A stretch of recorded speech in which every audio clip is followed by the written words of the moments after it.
पहला प्रश्न। भगवान, आप विश्वास को सत्य ही और गलत कहते हैं।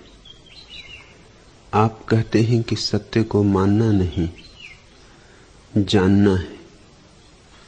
लेकिन मनस्विद कहते हैं कि मनुष्य जैसा सोचता है वैसा ही हो जाता है। इस दृष्टि से क्या साधना में विचार और विश्वास का उपयोग किया जा सकता है? आनंद मैत्रेय,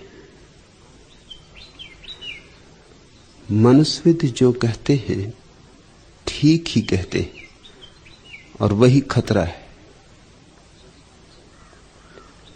मनुष्य जैसा विचार करेगा वैसा ही हो जाएगा, लेकिन ऊपर ऊपर ही, आचरण में ही, अंतस में नहीं, व्यवहार में, व्यक्तित्व में नहीं। आधारशिला इतनी आसानी से नहीं बदलती। जैसे तुमने किसी सम्मोहन विद को प्रयोग करते देखा हो, वो किसी पुरुष को सम्मोहित अवस्था में कह दे कि तुम स्त्री हो, तो वह पुरुष स्त्री की तरह चलने लगता है, लेकिन इससे स्त्री नहीं हो जाता।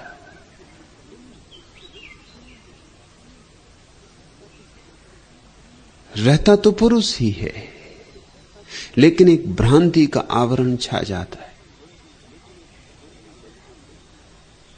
अगर कोई व्यक्ति निरंतर किसी बात को अपने ऊपर आरोपित करता रहे तो वह आत्मसम्मोहन है, ऑटो हिप्नोसिस है।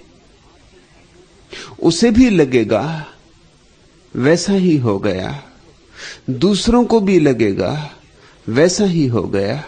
दूसरों को तो स्वभावता लगेगा, क्योंकि दूसरे केवल तुम्हारे बहिरंग को ही देख सकते, तुम्हारे अंतरंग को तो केवल तुम ही देख सकते हो। लेकिन भीतर अगर कोई जरा झांकेगा तो पाएगा ऊपर ऊपर सब बदल गया, सब रंग ऊपर ऊपर है, और भीतर तो जो था, जैसा था वैसा का वैसा है। उसमें अंतर नहीं पड़ता है। विचार आत्मा को रूपांतरित नहीं करते, न कर सकते हैं। विचार की सामर्थ्य क्या है? विचार की सामर्थ्य आत्मा से बड़ी नहीं है। लहरें कहीं सागर को रूपांतरित कर सकती हैं। हां, सागर रूपांतरित हो तो लहरें रूपांतरित हो जाती। विचार तो तरंगे हैं तुम्हारे अनंत चैतन्य के सागर की, बस लहरें हैं ऊपर ऊपर। इनको तुम रंग भी डालो, इनको तुम बदल भी डालो, तो भी तुम्हारा जीवन अस्तित्व वैसा का वैसा रहेगा जैसा था। हां, एक भ्रांति जरूर पैदा हो जाएगी, और भयंकर भ्रांति पैदा हो सकती। और भ्रांति महंगी चीज है, बहुत महंगा सौदा है, क्योंकि तुम भ्रांति में जियोगे और जीवन हाथ से खिसकता चला जाएगा। कोई व्यक्ति अभ्यास करे शांत होने का, और निरंतर अभ्यास करे, कोई भी अवस्था में अशांति को प्रकट न होने दे। कोई गाली भी दे तो पी जाए, पत्थर आए सह जाए, अपमान हो अपने को अछूता रखे। भीतर तो तिलमिलाहट होगी, मगर उसे बाहर ना आने दे। ऐसा साधता रहे, अशांति के किसी भी अवसर को अशांति पैदा ना करने दे, और जहां जहां शांति का कोई अवसर मिले वहां शांति को प्रकट करे, कम से कम अभिनय करे, तो धीरे धीरे केवल समय की बात है, शांति उसका अभ्यास हो जाएगी।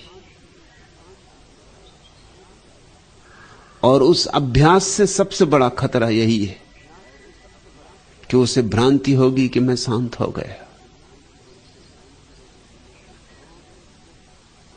एक गांव में एक बहुत अशांत और बहुत क्रोधी व्यक्ति था।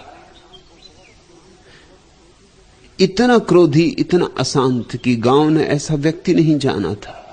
पूरा गांव उससे पीड़ित था, दुष्ट था, शक्तिशाली भी था, धनी भी था। क्रोध में जो न कर गुजरे। एक दफे घर को ही उसने अपनी आग लगा दी और एक बार अपनी पत्नी को धक्का देकर कुएं में गिरा दिया। पत्नी की मृत्यु हो गई। उसी समय गांव में एक जैन मुनि आए थे, दिगंबर जैन मुनि। पत्नी की मृत्यु ने उसे भी झकझोर दिया। बड़ा वैराग्य उदय हुआ। जाके जैन मुनि के चरणों में सिर रख दिया और कहा कि मुझे भी दीक्षा दे, मैं मुनि होना चाहता हूं। हो गया बहुत, देख लिया संसार, बहुत दुख ही दुख है, पाप ही पाप है। इस गर्हित गड्ढे से मुझे उबारो। दिगंबर जैन मुनि होने की तो सीढ़ियां हैं। पहले कोई ब्रह्मचारी होता है, फिर कोई क्षुल्लक होता है, फिर एलक। ऐसी सीढ़ियां चढ़ते चढ़ते कोई नग्न दिगंबर अवस्था तक पहुंचता है। लेकिन उस आदमी ने कहा कि नहीं, मैं तो अभी इसी वक्त मुनि होने को तैयार। मुनि भी चमत्कृत हुए। ऐसा संकल्प, ऐसी दृढ़ता। यद्यपि वो समझ ना पाए कि ना तो ये संकल्प है, ना ये दृढ़ता है, यह वही पुराना क्रोधी स्वभाव है जो क्षण में पत्नी को कुएं में ढकेल दे, वो क्षण में अपने को भी मुनितम में ढकेल सकता है। जो घर में आग लगा दे जरा से क्रोध में, वो अपनी जिंदगी में भी आग लगा सकता है। लेकिन मुनि तो बहुत आह्लादित हुए। उन्होंने तत्क्षणों से दीक्षा दी और कहा, बहुत लोग आते हैं, बहुत खोजी आते, मगर तुम जैसा खोजी नहीं।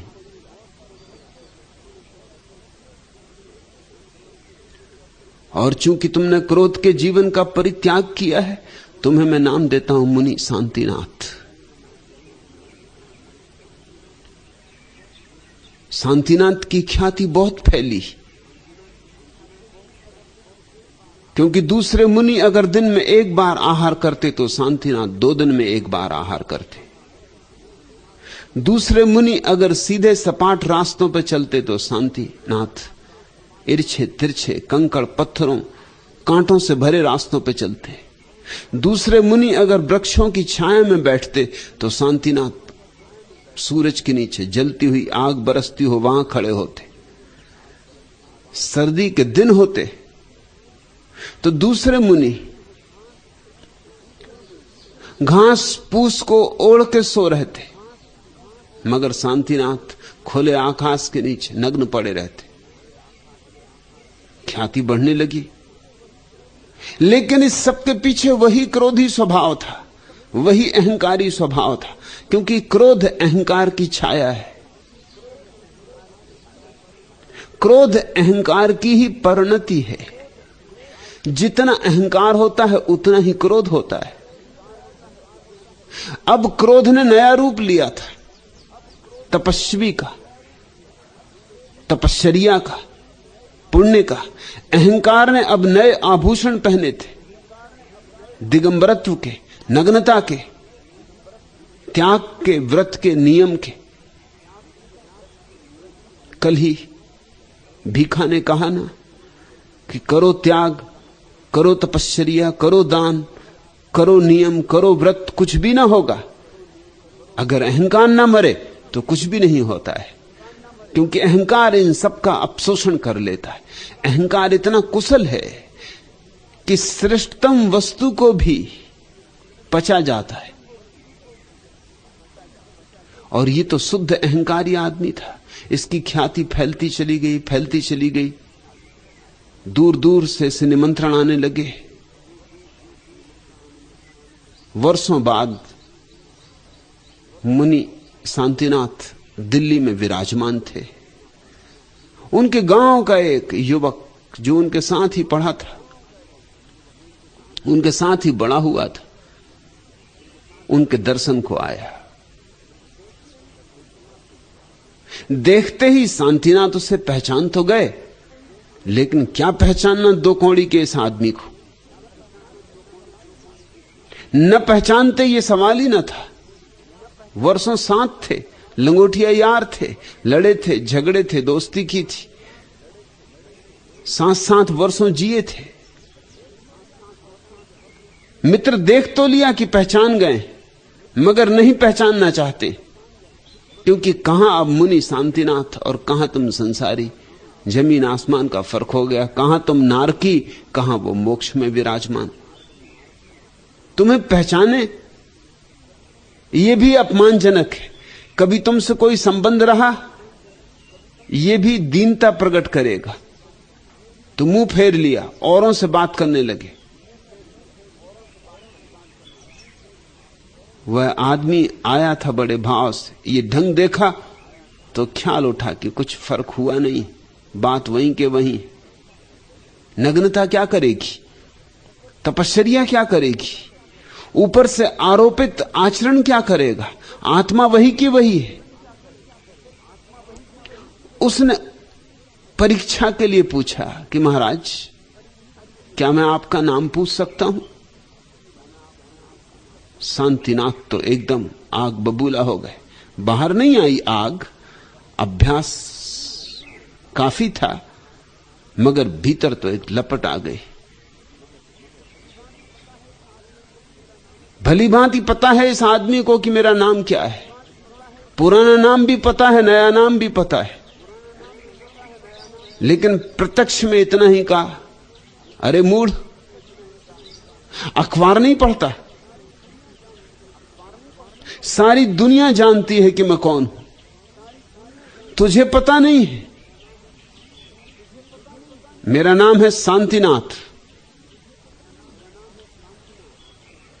मित्र को तो पक्का भरोसा आ गया कि जो सोचा था ठीक ही सोचा था। मैंने तो नाम ही पूछा था, इतना क्रुद्ध हो जाने की क्या जरूरत थी। थोड़ी देर इधर उधर की बात हुई। उस आदमी ने फिर कहा, महाराज मेरी जरा स्मृति कमजोर है, मैं भूल गया आपने क्या नाम बताया था।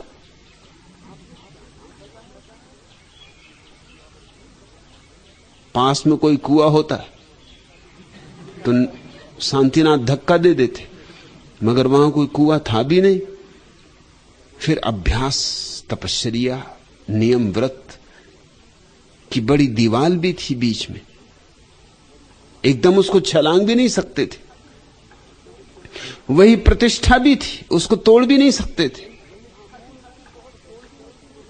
कहा, मूढ़ मैंने बहुत देखे, मगर तू महामूढ़। सुना नहीं तूने? ठीक से सुन ले एक बार और कह देता हूं, मेरा नाम मुनि शांतिनाथ। फिर थोड़ी देर इधर उधर की बात चली और उस आदमी ने कहा, महाराज बस एक बार और, आपका नाम क्या है? इतना सुनना ही था कि टूट गए सब नियम व्रत, भूल गई सब साधना। उठा लिया पास में पड़ा एक डंडा, मार दिया उसकी खोपड़ी में और कहा कि अब समझ, तभी तुझे याद रहेगा, मेरा नाम शांतिनाथ। उस आदमी ने कहा, महाराज नाम तो मुझे आपका भली भांति याद है, बस इतना कहना चाहता हूं कि नाम ही है, आप वही के वही, कहीं कोई अंतर नहीं पड़ा है। ऊपर से आदमी साथ ले सकता है, मनस्वित ठीक कहते, तुम जैसा विचार करोगे वैसे हो जाओगे, मगर विचार में ही हो पाओगे। और विचार जरूर तुम्हारे आसपास एक वर्तुल बना देंगे, मगर विचार तुम्हारी आत्मा को रूपांतरित नहीं करते। आत्मा तो रूपांतरित होती निर्विचार में, शून्य में, ध्यान में, समाधि में। लेकिन मनस्विद इस संबंध में कुछ भी नहीं कह सकते, क्योंकि मनस्विद विचार के पार जाते ही नहीं। यही तो दुर्भाग्य है आधुनिक मनोविज्ञान का, कि वो मन के पार और कोई अस्तित्व मानता नहीं। बस मन पर समाप्ति है। इसलिए मनस्विद मनुष्य के संबंध में जो भी कहता है वे अधूरे सत्य हैं। और स्मरण रहे, अधूरे सत्य झूठों से भी ज्यादा घातक होते, क्योंकि उनमें सत्य की थोड़ी सी झलक होती। झूठ तो बिल्कुल झलक रहित होता है, उसे पहचान लेने में कठिनाई नहीं। अधूरे सत्य, अधकचरे सत्य बहुत खतरनाक होते, क्योंकि भ्रांति देते हैं सत्य की, आभा झलक सत्य की देते हैं, और सत्य होते भी नहीं। मनोविज्ञान आधे में अटका है। न तो मनोविज्ञान पदार्थवादी है कि कह सके हिम्मत से कि सिर्फ पदार्थ है और कुछ भी नहीं, और ना आत्मवादी है कि कह सके कि आत्मा ही है परम सत्य, से सब सीढ़ियां हैं। मनोविज्ञान दोनों के मध्य में अटका है। मनोविज्ञान है धोबी का गधा, न घर का न घाट का। न तो शरीर को ही परिसमाप्ति मानता है और न आत्मा तक आंखें उठाता है। दोनों के बीच में है मन। शरीर और आत्मा के बीच में है विचार का जगत। मनोविज्ञान अभी विचार के जगत में ही उलझा है। इसलिए मनोविज्ञान की जो उपलब्धियां हैं कोई बड़ी उपलब्धियां नहीं। मनोविश्लेषक 3 साल, 4 साल, 5 साल के मनोविश्लेषण के बाद भी कोई बड़ी सहायता मानसिक रूप से रुग्ण लोगों को नहीं पहुंचा पाता। इतनी सहायता तो कुछ दिनों के ध्यान से ही मिल जाती। इतनी सहायता तो जापान में एक पुरानी परंपरागत व्यवस्था है कि जब भी कोई पागल या विक्षिप्त हो जाता है तो उसे ले जाते हैं बौद्ध आश्रम में। हर बौद्ध आश्रम में आश्रम निवासियों से दूर कुछ झोपड़े होते, उनमें पागलों को रख देते, उनको खाना पहुंचा देते, न उनसे कोई बात करता न उनसे कोई चीत करता, उन्हें बिल्कुल अकेला छोड़ देते। और हैरानी की बात है कि 3-4 सप्ताह में पागल ठीक हो जाता है, सिर्फ अकेला छोड़ देते। परिवार समाज से अलग खींच लेते हैं, उसकी जरूरतें पूरी कर देते, लेकिन उससे कोई बातचीत नहीं करता। मनोवैज्ञानिक 4-5 साल बातचीत और सिर फोड़ने के बाद खुद का भी और मरीज का भी इतनी सहायता नहीं पहुंचा पाता जितना ज़ेन फकीर जापान में 3-4 सप्ताह के एकांत निवास से पहुंचा देते। अब तो पश्चिम से इस प्रक्रिया को समझने के लिए लोग जापान जा रहे हैं। क्या कारण होगा? इतनी आसानी से हल हो जाता है। बड़े सत्य अगर स्वीकार किए जाएं तो छोटी बीमारियां क्षण में तिरोहित हो जाती। लेकिन अगर तुम बीमारियों के ऊपर देखो ही ना तो बीमारियां बहुत बड़ी मालूम होती। जिसने अपना आंगन ही देखा है और आकाश नहीं, उसे आंगन बहुत बड़ा मालूम होता है।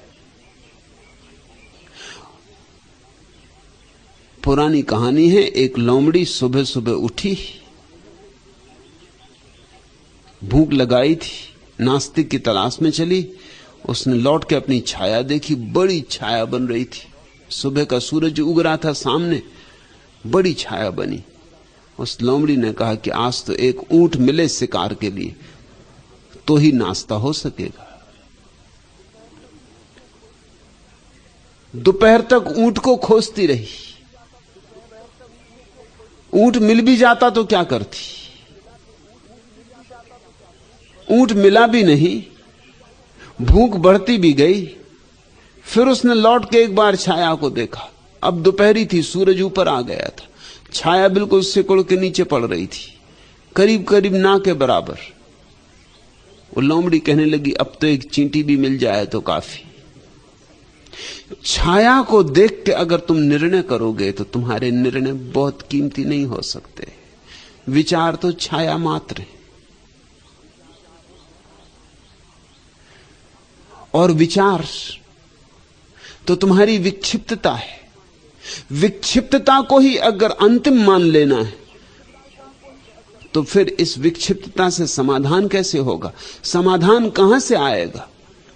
इसलिए सिगमंड फ्रायड ने, इस सदी के सबसे बड़े मनुष्यविद ने, अपने अंतिम निष्कर्षों में यह बात कही है कि मनुष्य कभी सुखी नहीं हो सकता। ज्यादा से ज्यादा हम इतना ही कर सकते हैं कि मनुष्य को सामान्य रूप से दुखी रहने का अभ्यास करवा दें, सामान्य दुख से संतुष्ट रहना सिखा दें। इतना ही कर सकते हैं। मनुष्य सुखी कभी नहीं हो सकता। यह निष्कर्ष इस बात का सबूत है कि बस आंगन को ही सब मान लिया तो अब हल कैसे हो? हल हमेशा पार से आते, हल हमेशा विराट से आते। समाधान के लिए तुम ही सब कुछ नहीं हो, तुमसे भी ऊपर कुछ है, तो ही मार्ग खुलता है, अन्यथा मार्ग नहीं खुलता। परमात्मा को स्वीकार किए बिना मनुष्य कभी आनंदित नहीं हो सकता, और परमात्मा को अस्वीकार किया कि फिर मनुष्य अपनी विक्षिप्तता में ही जी सकता है। फिर सिगमंड फ्रायड ही सत्य है कि ज्यादा से ज्यादा हम मनुष्य को सामान्य विक्षिप्तता का पाठ सिखा सकते कि ज्यादा विक्षिप्त ना हो जाओ, कम से कम विक्षिप्त रहो। अंतर स्वस्थ आदमी में और विक्षिप्त आदमी में मात्रा का ही होगा। फ्रायड के हिसाब से गुण का नहीं होगा। फ्रायड बुद्ध को स्वीकार नहीं कर सकते, क्योंकि बुद्धत्व का अर्थ होता है परम स्वास्थ्य। हमारे पास स्वास्थ्य शब्द बड़ा कीमती है। स्वास्थ्य का अर्थ होता है स्वयं में स्थित हो जाना, लेकिन स्वयं को तो स्वीकार ही नहीं करता मनोविज्ञान। वह तो विचार की भीड़ को ही स्वीकार करता है। पश्चिम का एक बड़ा विचारक डेविड ह्यूम नास्तिकों के लिए ऐसे ही है जैसे आस्तिकों के लिए कृष्ण, क्राइस्ट। इसलिए मैं डेविड ह्यूम को कहता हूं संत डेविड ह्यूम। डेविड ह्यूम ने बहुत बार पढ़ा, सुकरात से लेकर एक हार्ट तक सारे संतों ने एक ही बात कही, भीतर जाओ, परम आनंद है वहां। आत्मा का राज्य कि प्रभु का राज्य, बस भीतर जाओ, सब पाओगे, धनों का धन, पदों का पद। पढ़ते पढ़ते एक दिन, जानते हुए भी कि भीतर क्या रखा है, उसने भी आंखें बंद की और भीतर देखा। एक ही दिन देखा बस, और डायरी में लिखा, कुछ नहीं, सिर्फ विचार ही विचार है। स्मृतियां, विचार, कल्पनाएं, ऊहापोह। न कोई आत्मा है, न कोई परमात्मा है, न कोई स्वर्ग का राज्य है, न कोई सच्चिदानंद, कुछ भी नहीं। संत डेविड ह्यूम इतना भी ना समझ सका कि ये काम एक आध बार आंख बंद करने से नहीं होता। ये तो ऐसा ही हुआ। मैं एक सज्जन को जानता हूं, विश्वविद्यालय में अध्यापक थे मेरे साथ। व्यायाम करने जाते थे, एक दंड लगाते और उठ के अपनी मसल नापते।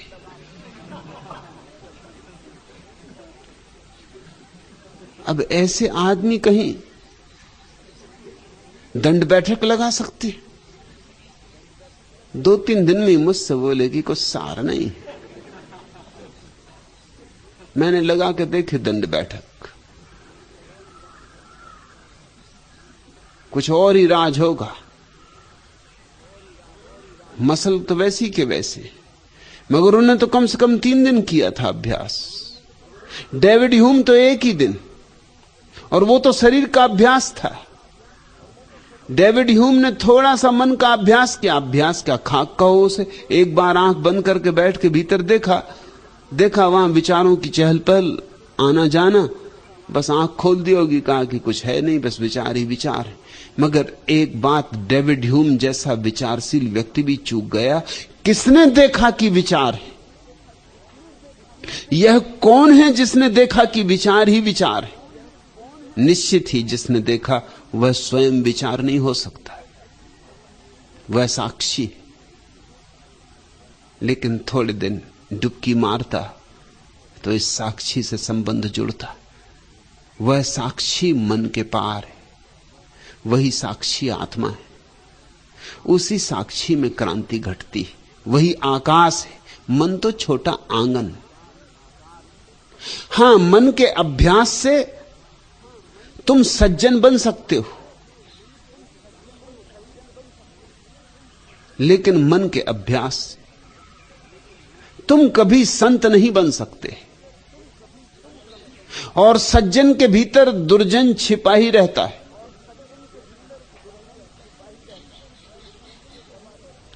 सज्जन दुर्जन को दबा लेता है। दुर्जन और सज्जन में बहुत भेद नहीं है। दुर्जन सज्जन को दबा लेता है और सज्जन दुर्जन को दबा लेता है। लेकिन दोनों में कोई बुनियादी भेद नहीं। अगर तुम दुर्जन को थोड़ा कुरोदोगे तो उसके भीतर सज्जन पाओगे। इसलिए तुम कभी कभी चकित भी होते हो।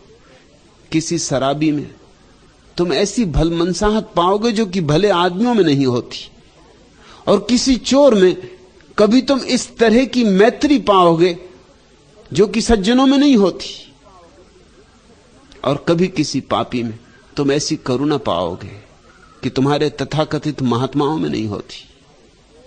कि नदी में कोई डूबता हो तो चोर या पापी छलांग लगा के उसको बचाने जाएगा। जो माला जप रहा है वो तो और आंख बंद करके जोर जोर से हरे राम हरे राम हरे राम करने लगेगा कि अभी यो कहां की झंझट बीच में आ गई। वो अपनी माला जपे कि आदमी को बचाए। अगर कहीं आग लग गई हो तो शायद शराबी चला जाए आग में जलते हुए किसी बच्चे को बचाने। होशियार तो अपने घर का रास्ता लेगा। दुर्जन के भीतर सज्जन छिपा होता है और सज्जन के भीतर दुर्जन छिपा होता है। सज्जन को कुरोदो जरा और तुम दुर्जन को पाओगे। अभी देखा नहीं, मुनि शांतिनाथ को जरा कुरेदा, खुरेसते ही गया वो आदमी, और भीतर की असलियत बाहर आ गई। सज्जन और दुर्जन में बहुत फर्क नहीं।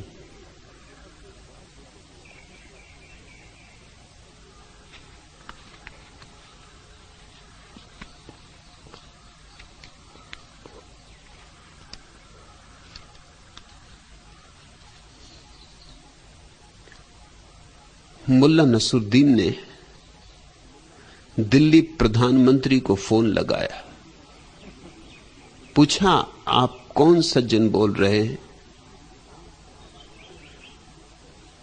दूसरी तरफ से आवाज आई, मैं मंत्री जी का चपरासी बोल रहा हूं। रुकिए, लीजिए, सेक्रेटरी साहब से बात कीजिए। मुल्ला ने पूछा, आप कौन सज्जन बोल रहे हैं? जवाब मिला, मैं मंत्री जी का सेक्रेटरी हूं। कहिए क्या काम? मुल्ला ने कहा, मुझे तो प्रधानमंत्री जी से ही मिलना है। कुछ क्षण बाद पुनः फोन पर किसी की आवाज सुनाई दी। मुल्ला ने अपना प्रश्न फिर पूछा, आप कौन सज्जन बोल रहे हैं? इस बार एक रोबीली आवाज आई, अरे मैं कोई सज्जन वज्जन नहीं, खुद प्रधानमंत्री बोल रहा हूं। कभी कभी तो बिना कुरेदे भी सत्य प्रकट हो जाते। कुरेदना भी सदा आवश्यक नहीं होता। आनंद मैत्रेय मनस्विद ठीक कहते हैं, आदमी जैसा सोचता है वैसा हो जाता है, मगर बस ऊपर ऊपर, क्योंकि सोचने की क्षमता ही कितनी है। आदमी अगर सोचने से ही वैसा हो जाता हो, सच में ही वैसा हो जाता हो, तब तो दुनिया बड़ी सस्ती होती, तब तो जीवन बड़ा आसान होता। तुम बैठ के सोच लेते कि मैं ईश्वर हूं, मैं ईश्वर हूं, मैं ईश्वर हूं, मैं ईश्वर हूं, सोचते रहते रोज बैठ के। कई लोग सोचते, इससे कुछ ईश्वर नहीं हो जाओगे। असल में तो जितना सोचोगे उतना ही पक्का होता जाएगा कि नहीं हूं। अगर थे ही, अगर हो ही, तो फिर सोच क्या खाक रहे हो? अगर कोई पुरुष रास्ते पे चलता हुआ कहता हुआ जाए, मैं पुरुष हूं, मैं पुरुष हूं, मैं पक्का कहता हूं कि मैं पुरुष हूं, मैं दृढ़ निश्चय से कहता हूं कि मैं पुरुष हूं, तो सारे गांव को शक हो जाएगा कि मामला कुछ गड़बड़ है। अगर पुरुष हो तो कहने की जरूरत क्या? एक मुसलमान खलीफा उमर ने एक आदमी को पकड़वाया, क्योंकि वह आदमी घोषणा करता था कि मोहम्मद के बाद मैं ही दूसरा पैगंबर हूं, मैं नया संशोधन लाया हूं, नई कुरान लाया हूं, मैं नया धर्म लाया हूं, मोहम्मद जो नहीं कर पाए अब मैं करूंगा। निश्चित ही कोई और देश हो तो लोग बर्दाश्त कर लें, मुसलमान तो बर्दाश्त नहीं कर सकते। उनकी तो बर्दाश्त की कोई सीमा है ही नहीं, उनके पास तो धैर्य है ही नहीं। फौरन उसे पकड़ लिया गया, लोगों ने मारा पीटा और खलीफा के पास ले चले। खलीफा भी बहुत नाराज हुआ। उसने कहा कि एक ही ईश्वर है और उस ईश्वर का एक ही पैगंबर है, उस पैगंबर का नाम है हजरत मोहम्मद, और कोई न पैगंबर है और न कोई ईश्वर है। यह पकड़ तो मुसलमानों की ऐसी है कि मैंने सुना है कि मुल्ला नसरुद्दीन नास्तिक हो गया था। तो किसी ने पूछा कि नसरुद्दीन अब तो तुम नास्तिक हो गए, तुम्हारा सिद्धांत क्या है? उसने कहा कि मेरा सिद्धांत है कोई ईश्वर नहीं है और उसका एक ही पैगंबर है, हजरत मोहम्मद। ऐसी पकड़ है कि ईश्वर नहीं है तो भी, मगर हजरत मोहम्मद तो पैगंबर है ही। खलीफा बहुत नाराज हुआ। उसने कहा कि 7 दिन के लिए इस आदमी को जेल खाने में डाल दो, जंजीरों में। 7 दिन का मौका देते हैं तुझे सोचने का, समझ ले, सोच ले, तय कर ले। अगर होश में आ गया तो ठीक, नहीं तो गर्दन काट दी जाएगी। 7 दिन का अवसर देते हैं, अगर तू क्षमा मांग लेगा छुटकारा हो जाएगा तेरा। उस आदमी को खंबे से बांध दिया गया, कोड़े मारे गए, 7 दिन सब तरह से सताया गया। 7 दिन बाद उमर गया जेल खाने में। वह आदमी बंधा था खंबे से, लहूलुहान था। पूछा कि कहो अब क्या विचार है? उसने कहा ईश्वर एक और उसका नया पैगंबर मैं। उमर ने कहा तुझे होश नहीं आया? इतना पिटा कुटा, खून जगह जगह जम गया है, जमीन पे खून जमा है, खंबे पे खून जमा है, चमड़ी जगह जगह कट गई, तुझे होश नहीं आया? उसने कहा होश, मुझे पक्का भरोसा हो गया कि मैं पैगंबर हूं, क्योंकि जब मैं चलने लगा तो ईश्वर ने खुद ही कहा था कि मेरे पैगंबर सदा बहुत सताए जाते। अब तो मुझे पक्का ही भरोसा आ गया। तभी एक दूसरा आदमी जो किसी दूसरे खंबे से बंधा था खिलखिला के हंसने लगा। उमर ने पूछा कि तू क्यों हंस रहा है? उस आदमी ने कहा मैं इसलिए हंस रहा हूं कि मैं स्वयं परमात्मा हूं, और मैं तुमसे कहता हूं कि यह आदमी झूठ बोल रहा है, इसको मैंने कभी भेजा ही नहीं, मोहम्मद के बाद मैंने किसी को भेजा ही नहीं। वो इसलिए पकड़े गए थे सज्जन कि वो अपने को ईश्वर होने की घोषणा कर रहे थे।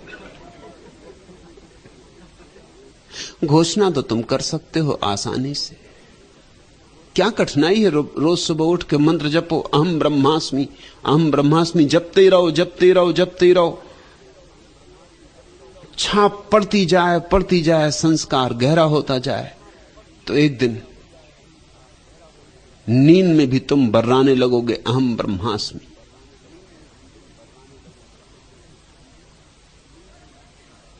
सोते में भी सिलसिला जारी रहेगा अहम ब्रह्मास्मि। मगर यह तो विचार मात्र है। नहीं, ऐसे कोई नहीं जानता ब्रह्म होने को। ब्रह्म होने को जानने का उपाय दूसरा है, बिल्कुल उल्टा है। निर्विचार हो जाओ। अहम ब्रह्मास्मि दोहराना नहीं है, एक ऐसी शांत मौन शून्य अवस्था जहां कोई विचार की तरंग नहीं रह जाती, वहां अनुभव होता है कि मैं परमात्मा हूं। लेकिन उस अनुभव में मैं का कोई अनुभव नहीं होता, यह तो भाषा में कहना पड़ता है। इसलिए उस अनुभव में सिर्फ परमात्मा है ऐसा अनुभव होता है। उस मैं में और सब भी समाहित होते, उस मैं में सब मैं समाहित होते। इसलिए जिन्होंने जाना है उन्होंने ऐसा नहीं कहा कि मैं परमात्मा हूं और तुम नहीं। जिन्होंने जाना उन्होंने कहा मैं परमात्मा हूं और तुम भी। बुद्ध ने कहा जिस क्षण मैं बुद्ध हुआ उस दिन सारा अस्तित्व मेरे साथ बुद्ध हो गया। आदमी ही नहीं, पशु पक्षी भी, पशु पक्षी ही नहीं, पौधे पत्थर भी। बुद्ध ठीक कहते हैं, जिस क्षण मैं बुद्ध हुआ उस क्षण मैंने जाना अरे मैं तो हूं ही नहीं, सिर्फ बुद्धत्व है, सिर्फ भगवत्ता है। कण कण में वही व्याप्त है, जो मुझ में है वही बाहर है, जो भीतर वही बाहर। मगर यह विचार से नहीं होगा। और दोनों बातों में एक सा बाहर से कम तालमेल मालूम हो सकता है, यही खतरा है। जो आदमी जान के कह रहा है अहम ब्रह्मास्मि कि मैं ब्रह्म हूं, निर्विचार के अनुभव से जिसे ये उपलब्धि हुई है वह, और जो विचार को दोहरा दोहरा के कह रहा अहम ब्रह्मास्मि, बाहर से तो तुमको दोनों एक जैसे ही मालूम पड़ेंगे। यही मुश्किल है, यही अड़चन है। बाहर से तौलने का कोई उपाय नहीं, लेकिन भीतर तो तुम तौल ही सकते हो। सूफी फकीर बाजीद मक्का की यात्रा को चला।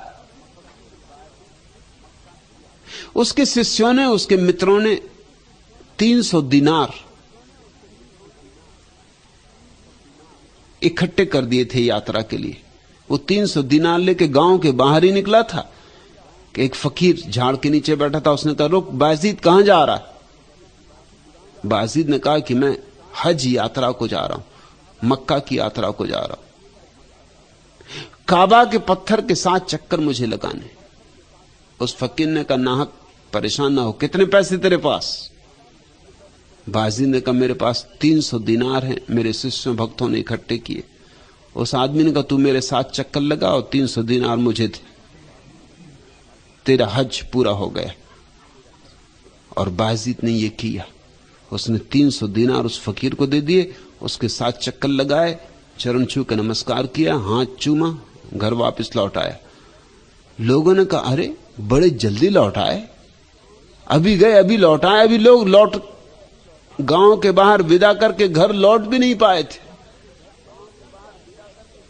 कि बायजीद को आते देखा कि मामला क्या है, इतने जल्दी। बायजीद ने कहा हज की यात्रा हो गई, क्योंकि वो आदमी मुझे मिल गया। अब कहीं जाने की कोई जरूरत न थी। उसकी आंख में मैंने झांका और मैंने पहचाना। थोड़ी थोड़ी झलक मुझे भी मिली। जो मेरे भीतर दिए की तरह जला है, उसके भीतर सूरज की तरह मौजूद था। जिसको मैंने अभी खिड़की से झांका है, दूर से झांका है, वो वहां विराजमान था। वो अद्भुत आदमी था। लोगों ने कहा और 300 दिनार क्या हुए? उसने कहा 300 दिनार वो तो उस फकीर को भेंट कर आया। जब हज की यात्रा हो गई, यात्रा के लिए ही दिए थे तुमने। बायजीद खुद भी थोड़े से अनुभव में डूब रहा है, तो वह अनुभव दूसरे में भी देखने की क्षमता देगा। पहले तो उनमें देखने की क्षमता देगा जिनको अनुभव हुआ है, जो जाग गए हैं। फिर उनमें भी देखने की क्षमता देगा जो अभी नहीं जागे हैं, जिनको अनुभव नहीं हुआ है, जो सो रहे हैं। आखिर सोया हुआ आदमी है तो बुद्ध, सोया है तो जाग उठेगा। आखिर बीज भी है तो फूल, अभी सोया है, कल जाग उठेगा और खिल जाएगा।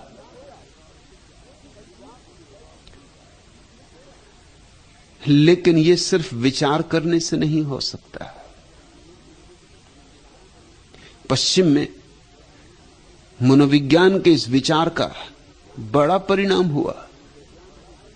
ऐसा परिणाम हुआ कि ईसाइयों में एक संप्रदाय ही खड़ा हो गया। क्रिश्चियन साइंटिस्ट कहलाने लगे वे लोग। उनका मूल आधार यही कि तुम जो सोचते हो वही हो जाते हो। मैंने एक कहानी सुनी। एक युवक रास्ते से जा रहा था और वहां से एक क्रिश्चियन साइंटिस्ट आ रहा था। उस युवक से उसने क्रिश्चियन साइंटिस्ट ने पूछा कि अब तुम्हारे पिता के संबंध में क्या खबर है? पिता का मित्र था वह, युवक भी जानता था। उसने कहा उनकी हालत खराब है, आज 3 महीने से बीमार है, बिस्तर से उठती भी नहीं। उस आदमी ने कहा ये सब बकवास है, ये सब विचार है, ये बीमारी विचार है। अगर तुम विचारोगे कि मैं बीमार हूं तो बीमार हो जाओगे, अगर विचारोगे कि मैं स्वस्थ हूं स्वस्थ हो जाओगे। ये सब विचार है और कुछ भी नहीं, मैं तुझसे कहता हूं। कुछ दिनों बाद फिर रास्ते पर उस युवक से मिलना हुआ। वो क्रिश्चियन साइंटिस्ट ने पूछा कि अब तेरे पिता के क्या हाल? उसने कहा कि अब वे सोचते हैं कि वे मर गए।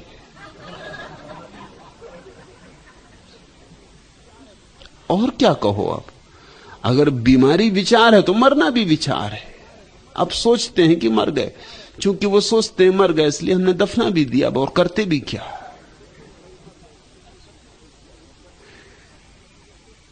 सब विचार है। तो फिर तुम्हारे भीतर कुछ भी थिर न रह जाएगा, क्योंकि विचार तो क्षण भर भी ठहरता नहीं। अभी सुख, अभी दुख, अभी प्रसन्न हो, अभी नाप्रसन्न हो गए, अभी खुश थे, अभी नाच रहे थे, अभी एकदम चित्त विषाद से भर गया। तब तो तुम्हारी जिंदगी एक क्षणभंगुर धारा होगी, पानी के बबूले होंगे। और अगर तुम जोर पकड़ के किसी विचार को संभाल भी लोगे तो विचार ही है, भूल मत जाना।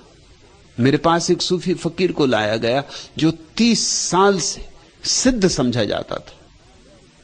उसके अनेकों शिष्य थे। जब वो मेरे पास लाया गया तो 200 उसके शिष्य साथ आए थे और उन्होंने कहा कि ये पहुंचा हुआ सिद्ध है, इससे हर चीज में परमात्मा दिखाई पड़ता है, फूल में, पत्ते में, पत्थर में। इसकी आंखों में सिवाय परमात्मा के और कोई दिखाई नहीं पड़ता। ये तो मंसूर की हैसियत का आदमी है, अनल हक इसका उद्घोष है। मैंने उनसे कहा कि तुम जाओ और फकीर को मेरे पास 3 दिन के लिए छोड़ दो।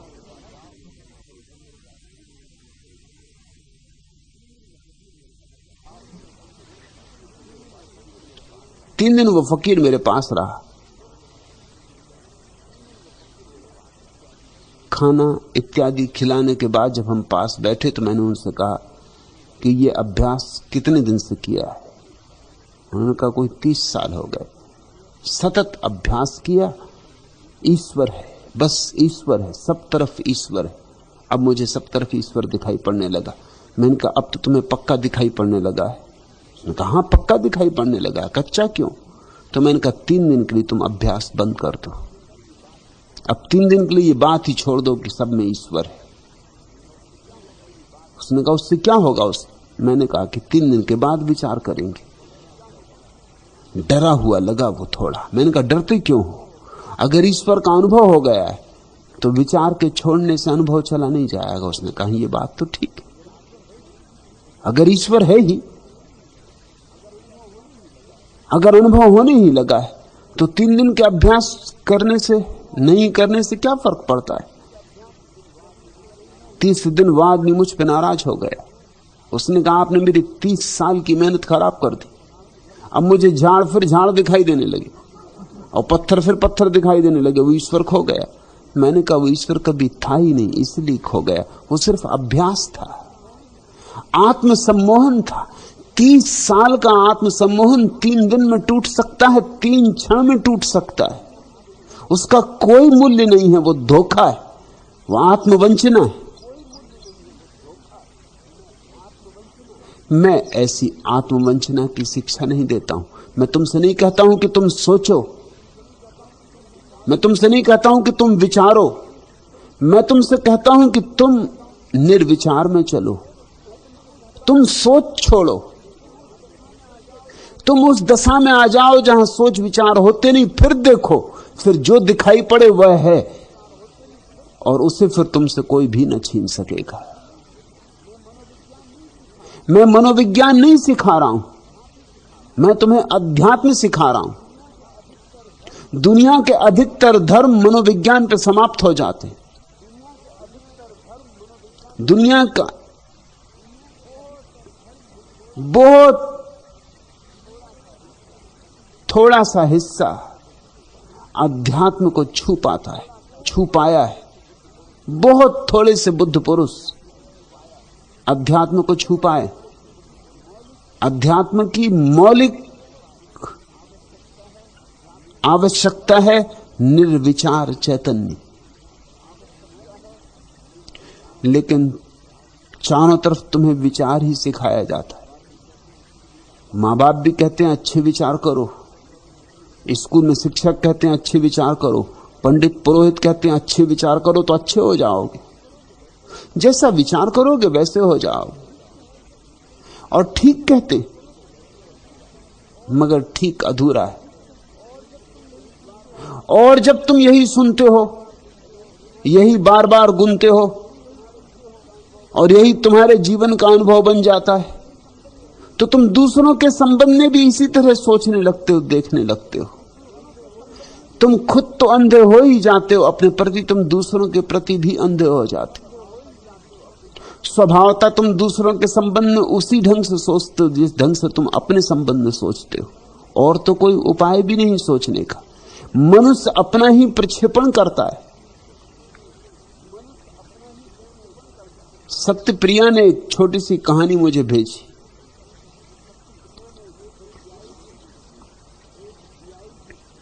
एक डीआईजी थे,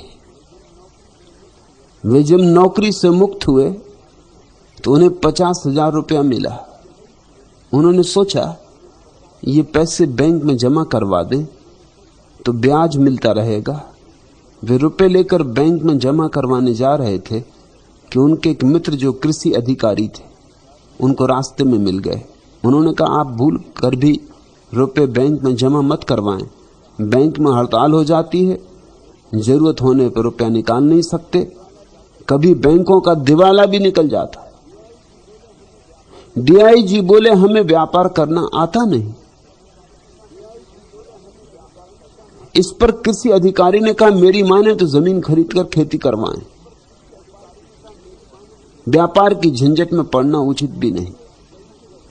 उन्होंने एक पेंसिल और कागज मंगवाया और कहा कि मान लीजिए हमने एक मक्की का दाना जमीन में बोया, उसमें 3 भुट्टे निकले। फिर कागज पर हिसाब लगाकर बताया कि यदि एक भुट्टे में 200 दाने लगे तो कुल मुनाफा होगा 600%। कुल 4 महीने की बात है। फिर आप बंगला खरीदें, कार खरीदें, चुनाव लड़ें, जो दिल में आया सो करें, मालामाल हो जाएंगे। डीआईजी को बात जच गई। उन्होंने एक जमीन खरीद ली, फिर बैंक से कर्ज लेकर एक ट्रैक्टर भी खरीद लिया। उन्होंने फसल बोई, परंतु उस साल खूब अतिवृष्टि हुई, सारी फसल बह गई। दूसरे साल उन्होंने ज्यादा मुनाफे के लोभ में कृषि अधिकारी के बताए अनुसार कर्ज लेकर खूब खाद दी, परंतु उनके भाग्य ने साथ नहीं दिया और उस वर्ष सूखा पड़ गया। कर्जा चुकाने में सारा घर का सामान नीलाम हो गया। अकेले आदमी थे, 2 लंगोटी बची थी। सोचा काली कमली वाले के आश्रम में चला जाऊंगा, वहां एक कंबल और एक टाइम भोजन मिल जाएगा, बैठकर राम का नाम लेंगे। वे जब जा रहे थे तो रास्ते में कुंभ के मेले में एक नागाओं की जमात जा रही थी। वे खूब सारे नंगे साधु। उन्हें देखकर डीआईजी ने उनके गुरु को साष्टांग प्रणाम कर निवेदन किया कि एक प्रश्न का उत्तर दें। नागा महात्मा बोले, बच्चे क्या शंका है? डीआईजी बोले, महात्मा जी, मैंने खेती का धंधा किया तो मात्र 2 लंगोटी बची। आप सबने क्या धंधा किया जो लंगोटी तक नहीं बची? आदमी सोचता तो अपने ही हिसाब से है।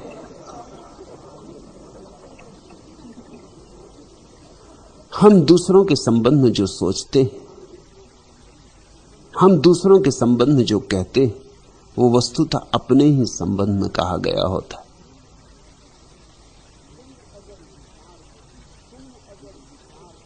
तुमने अगर विचार को ही जीवन की आधारशिला बनाया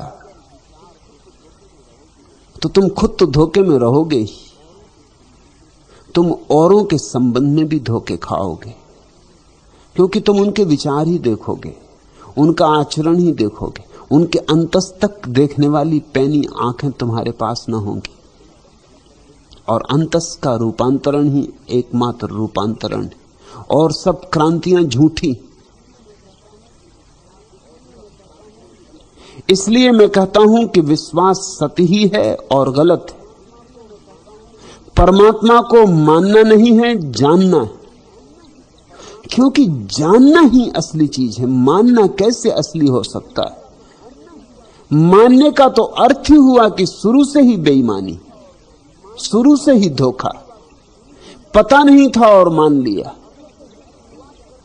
असत्य से शुरुआत करके सत्य तक कैसे पहुंचोगे? पहला कदम असत्य है तो अंतिम मंजिल कैसे सत्य हो सकेगी? ये तो सीधा सा गणित है। ये रोशनी तो इतनी सीधी साफ है कि अंधे को भी दिखाई पड़ जाए। ये गणित इतना स्पष्ट है कि इसके लिए कोई बहुत बुद्धिमत्ता नहीं चाहिए।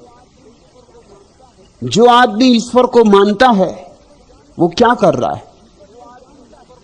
वो भीतर तो जानता है कि मुझे कुछ पता नहीं, पता नहीं हो, पता नहीं हो।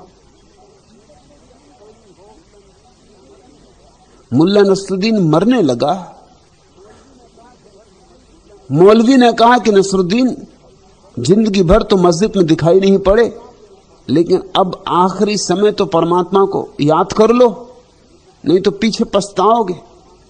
मुल्ला हाथ टेक के उठा, बैठा, हाथ जोड़े आकाश की तरफ, पहले बोला, हे परमात्मा,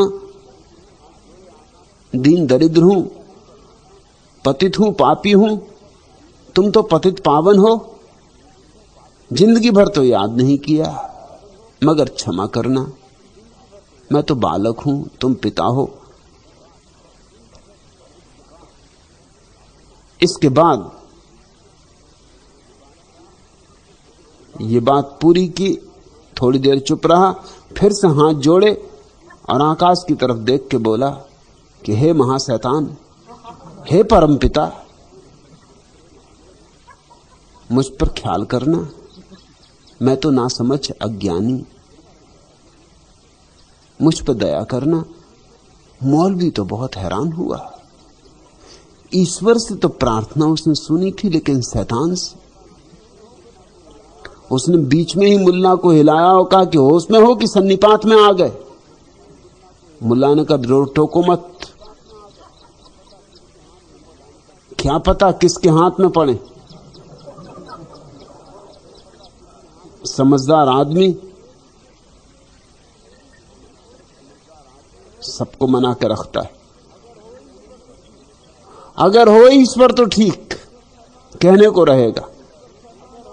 न हो ईश्वर, शैतान हो तो भी ठीक, कहने को रहेगा। दोनों न हो, अपना क्या बिगड़ता है?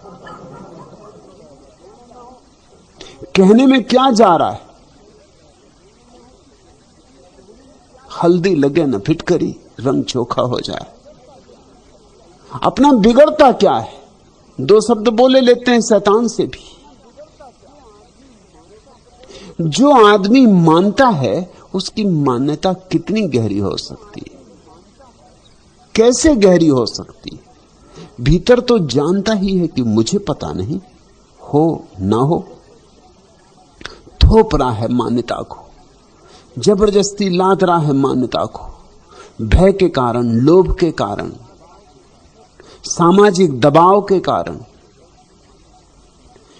ऐसी मान्यता से क्रांति होगी, ऐसी मान्यता से तुम्हारे जीवन में मोक्ष फलेगा। ये मान्यता तो बंधन है, ये तो कारागृह है। इससे तो और जंजीरें कस जाएंगी, इससे तो तुम्हारा अज्ञान और सघन हो जाएगा। और जिसने मान लिया वो फिर जानने की यात्रा पर नहीं निकलता। क्या निकले? जब मान ही लिया तो अब जानना क्या है? इसलिए तो दुनिया में इतने आस्तिक हैं मगर धार्मिक कहां। नास्तिकों और आस्तिकों में तुम कोई फर्क देखते हो? जो आस्तिक कर रहा है वही नास्तिक कर रहा है, जो नास्तिक कर रहा है वही आस्तिक कर रहा है। अंतर कहां है? हां, आस्तिक मंदिर जाता, नास्तिक मंदिर नहीं जाता। नास्तिक लायंस क्लब चला जाता होगा कि रोटरी क्लब चला जाता होगा कि फिल्म में जाके बैठ जाता होगा।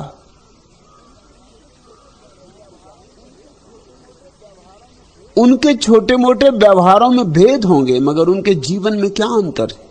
अगर नास्तिक तुम्हें बताए ना कि नास्तिक है, क्या तुम पहचान सकोगे उसके व्यवहार से कि नास्तिक है? नहीं पहचान सकोगे।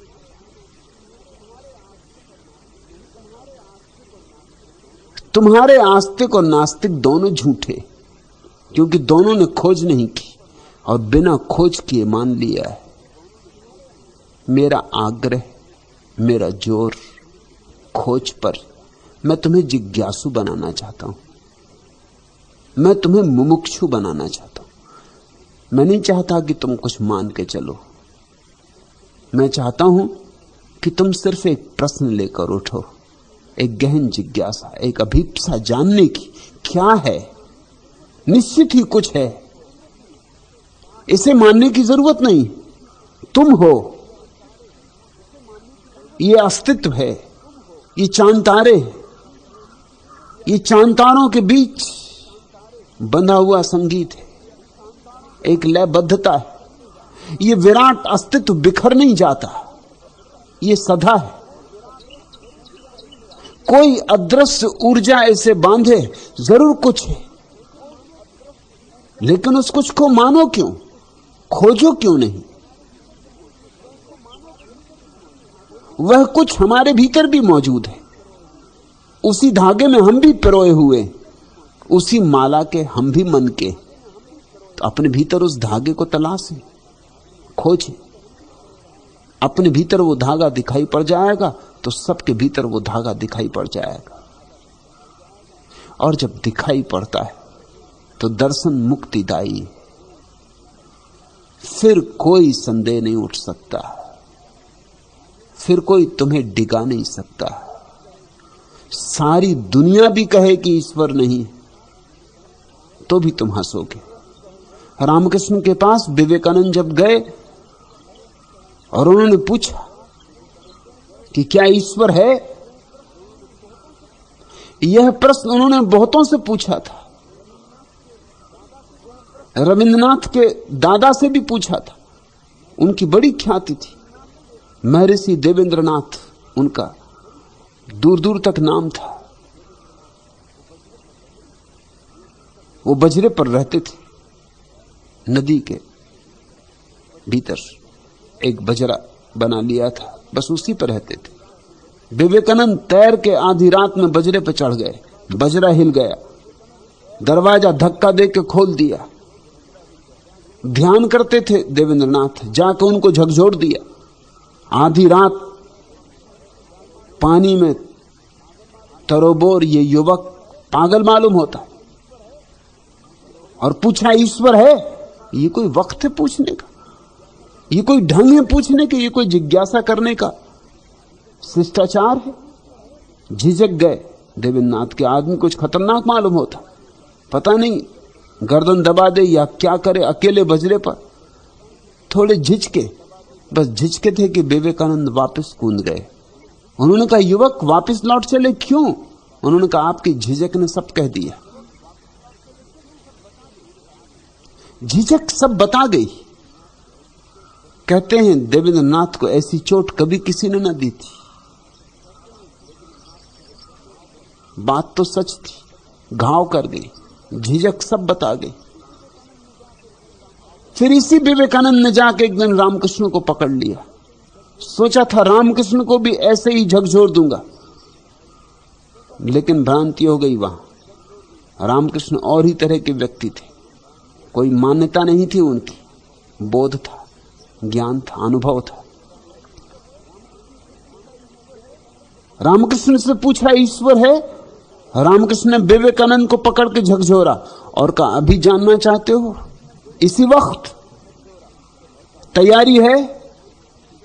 ये विवेकानंद सोच के ना आए थे कि कोई ऐसा पूछेगा। एक क्षण को झिझके। रामकृष्ण ने कहा कि अभी तैयारी नहीं। झिझक सब कहती, जब तैयारी हो आ जाना, दिखा दूंगा।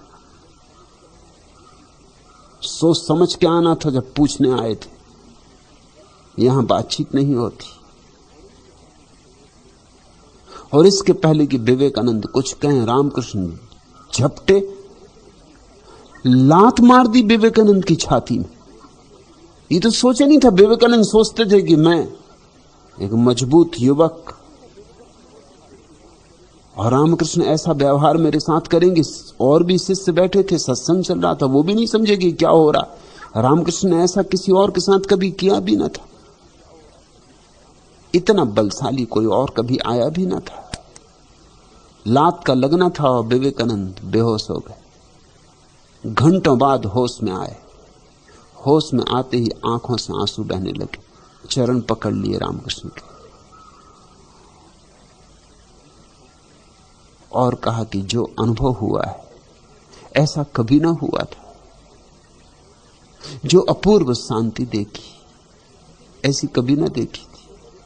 फिर सदा के लिए रामकृष्ण के हो गए। रामकृष्ण ने विवेकानंद को लात मार के सदा के लिए अपना बना लिया। गए थे रामकृष्ण को हराने, पराजित करने, मिट के लौटे। ईश्वर को जानना एक बात है, मानना दूसरी बात है। मानते रहो, मानने से कुछ भी ना होगा, जिंदगी गंवाओगे। इतना समय जानने में लगा दो तो परमात्मा दूर नहीं। भीखा ने कहा ना, बहुत पास है। बस खोजने की त्वरा चाहिए, तीव्रता चाहिए। मगर खोजने की, मानते हैं कायर, खोजते हैं वीर। मानते हैं जो नहीं जानना चाहते। मानना टालने का एक उपाय है कि हाँ भाई ईश्वर है, अब सिर तो ना खाओ।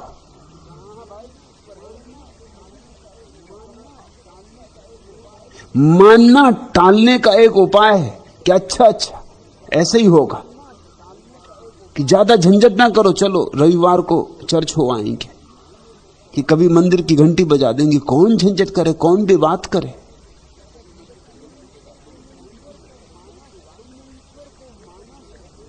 तुमने ईश्वर को माना है एक सामाजिक शिष्टाचार की तरह, लेकिन यह तुम्हारी कोई जीवंत आकांक्षा नहीं, अभीप्सा नहीं, यह तुम्हारे प्राणों की प्यास नहीं। तुम पानी को मानने से तृप्त नहीं होते, पानी को पियोगे तब तृप्त होगे। तुम और चीजें इस तरह नहीं मान लेते। अगर कोई तुमसे कहे कि मान लो कि तुम लखपति हो, तो तुम कहोगे ऐसे कैसे मान लो, पहले लाख होने तो चाहिए, हैं कहां, मानने से क्या होगा, और हंसी मजाक होगी दुनिया में। नहीं, तुम ऐसे नहीं मानते। कोई तुमसे कहा कि मान लो कि तुम बड़े पद पर हो, राष्ट्रपति हो, प्रधानमंत्री हो, मगर तुम ऐसे नहीं मानते। तुम कहते ऐसे मानने से क्या होगा, और पुलिस वाले पकड़ के ले जाएंगे।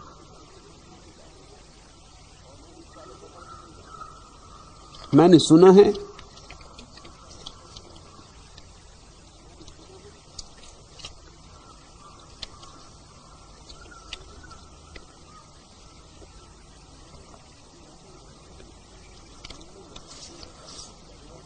मुल्ला नसरुद्दीन कहा करता था कि वह किसी भी आदमी को बड़ी आसानी से लखपति बना सकता है। लखपति बनने के नेक इरादे से कई लोग उसके पास आने लगे। मुल्ला ने कहा, लखपति बनना तो अत्यंत सरल है, लेकिन उसके लिए 3 शर्तें पूरी करनी जरूरी। पहली शर्त यह है कि तुम्हें 15 दिनों तक मेरे साथ रहना होगा। यह कोई आसान बात नहीं, मुल्ला नसरुद्दीन के साथ 15 दिन साथ रहना। तुम्हें पहले समझा दूं तो तुम्हें अर्थ समझ में आएगा। एक आदमी के पास एक सड़ी हुई भेड़ थी, जिसकी बदबू सारे मोहल्ले में घूमती थी। उसको मजाक सूझा, उसने गांव में डुंडी पिटवा दी, जो आदमी भी घंटे भर इस भेड़ के साथ कमरे में रह जाएगा उसको मैं 1000 रुपए इनाम दूंगा। बड़े बड़े हिप्पी, बड़े बड़े पहुंचे हुए महात्मा आए, तपस्वी, त्यागी, मगर घंटा भर कौन कहे भीतर जाएं और मिनट भी न बीते और बाहर आ जाएं कि नहीं भाई, प्राण घुटते। आखिर में मुल्ला नसरुद्दीन आया, और तुम्हें पता है क्या हुआ? आधा घंटे बाद भेड़ बाहर आ गई।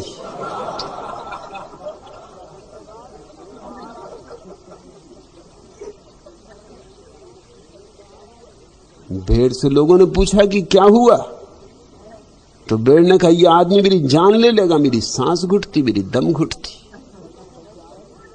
तो मुल्ला नसरुद्दीन कहता था कि पहली शर्त यह कि तुम्हें 15 दिन तक मेरे साथ रहना होगा। दूसरी शर्त यह है कि मैं जो कहूं वह करना होगा। वो भी बड़ी झंझट की बात थी, क्योंकि वो बातें उल्टी सीधे लोगों से करने को कहता। किसी को कह देता, ये बेपैंदी का बर्तन ले जाओ, कुएं से पानी भरो। अब भरते रहो दिन रात पानी, पानी कभी भरेगा नहीं, आखिर पच जाओगे। उल्टे सीधे काम करवाता। 15 दिन में जान ले लेगा। और तीसरी तथा आखिरी शर्त यह है कि जो लखपति बनना चाहता है उस आदमी को पहले से करोड़पति होना चाहिए।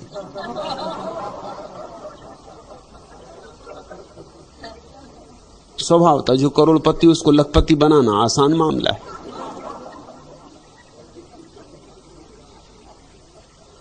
तुमसे कोई कहे कि मान लो कि लखपति हो,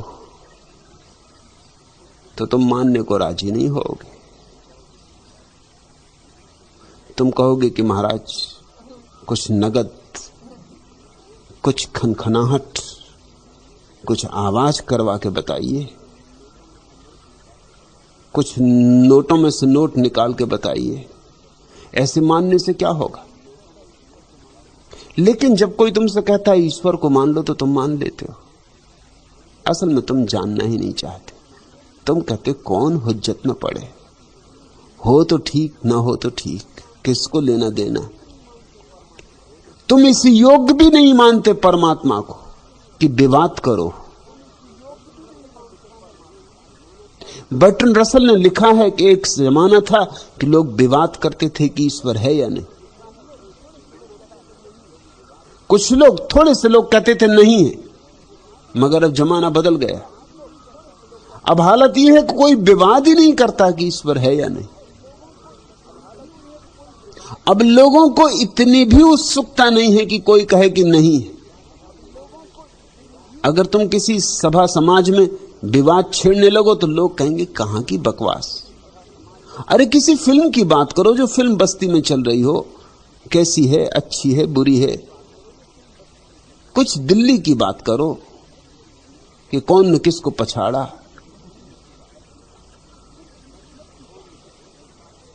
कुछ मतलब की बात करो, कुछ रसपूर्ण बात करो। ये कहां की ईश्वर की बात छेड़ दी।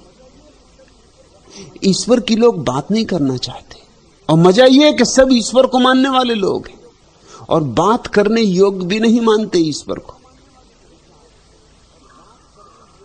विचार से यही हो सकता है, एक थोथा आडंबर।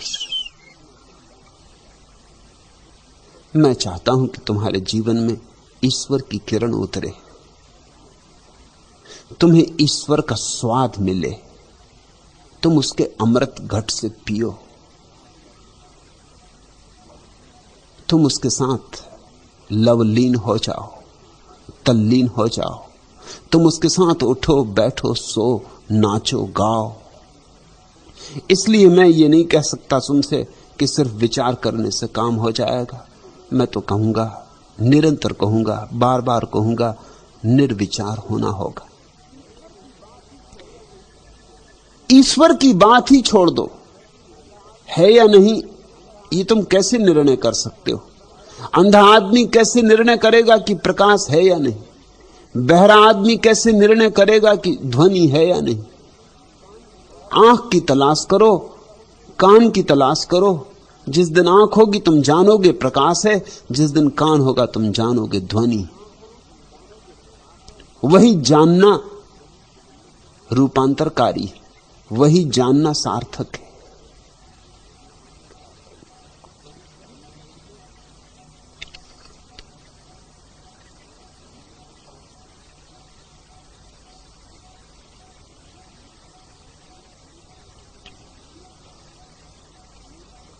दूसरा प्रश्न, भगवान, मेरी पत्नी मुझे संन्यास लेने से रोक रही, मैं क्या करूं?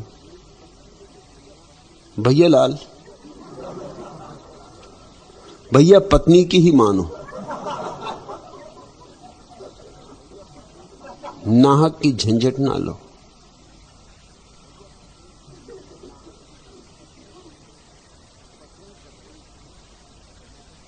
पत्नी पर तुम अगर अपना बल सिद्ध कर पाते तो यह प्रश्न पूछते ही नहीं।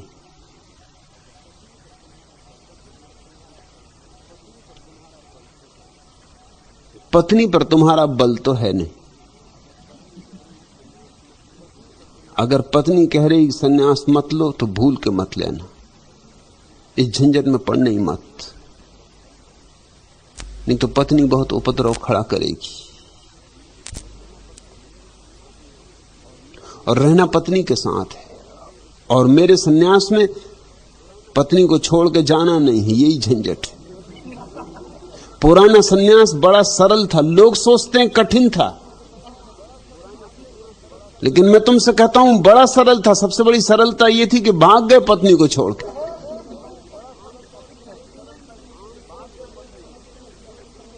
आमतौर से लोग समझते हैं कि मैंने सन्यास को सरल बना दिया। वो बिल्कुल गलत समझते। उन्हें जीवन का कोई अनुभव ही नहीं। मैंने पहली बार सन्यास को कठिन बनाया है, क्योंकि पत्नी के साथ ही रहना है और सन्यास।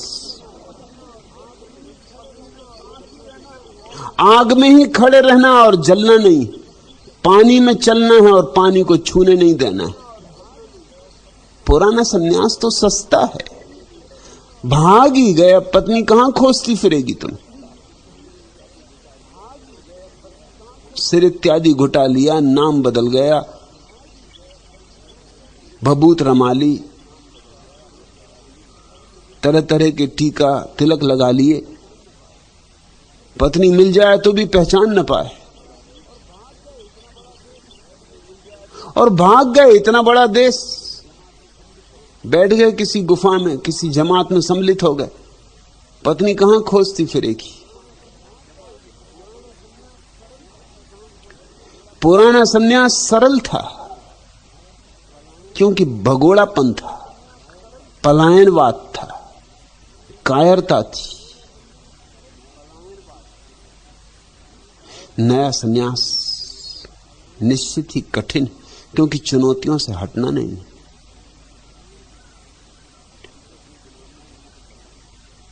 तुम्हारी पत्नी के संबंध में मुझे पता नहीं, मगर तुम्हारा प्रश्न बताता भैया लाल कि भैया ऐसी झंझट में ना पड़ो तो अच्छा। ऐसे नाम वाले लोगों की पत्नियां खतरनाक होती। तुम सीधे साधे आदमी होगे,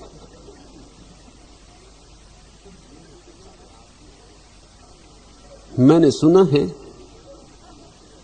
एक बस में एक महिला ने झल्लाते हुए अपने पास बैठे व्यक्ति मुल्ला नसरुद्दीन से कहा, आप बड़े बदतमीज हैं जी, आप क्यों बार बार मेरे मुंह पर सिगरेट का धुआं छोड़ रहे हैं, आपको शर्म नहीं आती। मुल्ला नसरुद्दीन ने कहा, शर्म तो आपको आनी चाहिए देवी जी, आप मुझसे इतने सटके क्यों बैठी। और सटके नहीं बैठी हैं, बार बार अपने हाथ से हुद्दे दे रही।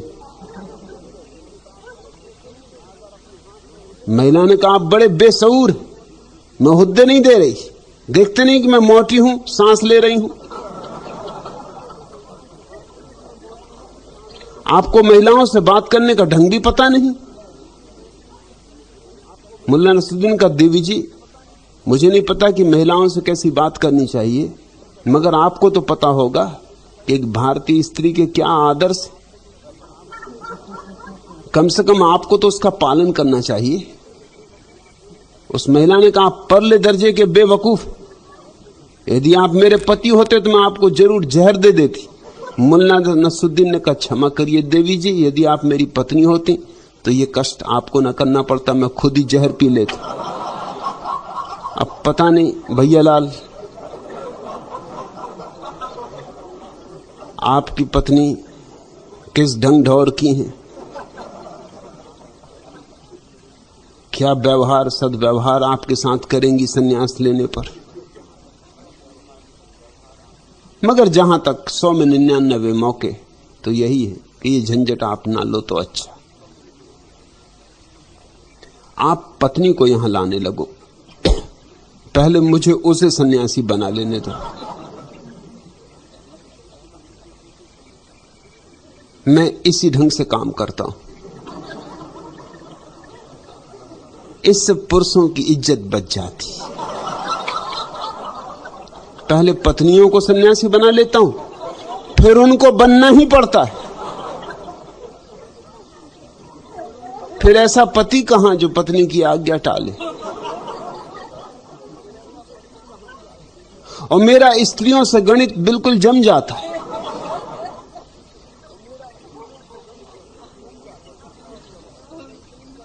इसलिए तुम सिर्फ इतना ही करो, अगर इतना ही कर पाओ तो बहुत, कि किसी तरह पत्नी को यहां लाने लगो। उसे सुनने दो, उसे गुनने दो, उसे नाचने दो, उसे ध्यान करने दो। आज नहीं कल वह सन्यासी होनी चाहेगी। जिस दिन वह होना चाहेगी उस दिन तुम्हारे लिए भी रास्ता खुल जाएगा।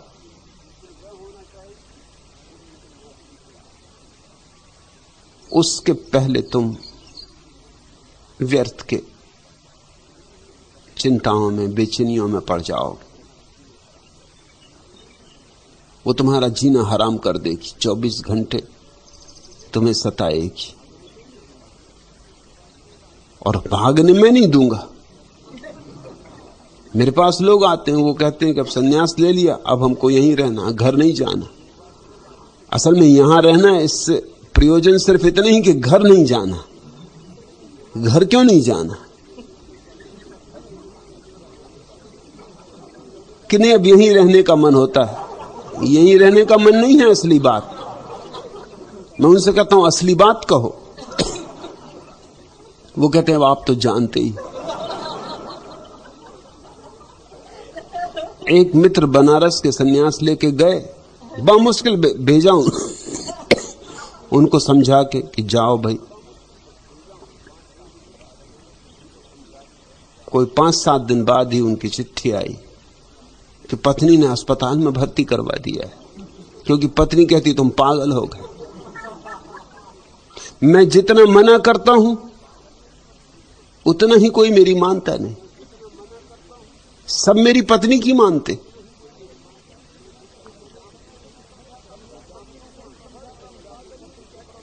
मैं डॉक्टरों को भी समझाता हूं, डॉक्टर कहते हैं चुप रहो भाई, सभी पागल यही कहते हैं कि पागल नहीं है, तुम इस बकवास ना करो, तुम शांत रहो, तुम लेटे रहो, दवा लो, इलाज करवाओ।